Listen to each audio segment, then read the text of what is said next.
Watu wangu wa Homa Bay ama ukipenda Two Town, please, kina Babu Owino wanakuja huko, Babu Owino na team Linda Wananchi, kina Sifuna, Watenya, wherever wanakuja huko. Cheki, just calm down, wakaribisheni tu kwa amani my guy, because these guys wanakuja wanataka mwachape ndio wapate hizo sympathy vote, unacheki. So wanataka mwachape. So Jaluo kutoka Homa Bay bwana, tafadhali don't do anything to these guys. Wakaribisheni, hata in fact attend that meeting, wachangamshe, sema waita imba, saidia hao kuimba kabisa. Wakisema kuku za 12 floor, mfusukuna na kuku zake, sema kuku. Akisema samaki hizi panda 12 floor, same thing. Mwambie samaki wezi panda. Hiyo tunataka tu nyumba, tunataka nyumba ya nyasi, tunataka affordable housing, support them. Because wanakuja hapo ndo muwapige.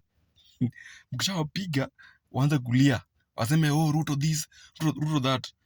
So please, wakaribisheni tu wa mafala, wakuja wapige mperepere yao mingi, alafu wakwende, kwani ni kesho. Babu, make sure guys, wakikuja wakaribisheni, tulieni, chizeni chini, wasikize, wakamaliza wakwende. Wasipate any excuse kwamba wametakiwa ama nini mfanyika ama nini. Wanakuja muwapige. Ile kitu tunawaleta huko, wanakuja muwapige, msikubali kuingia kwa trap yao. Thank you.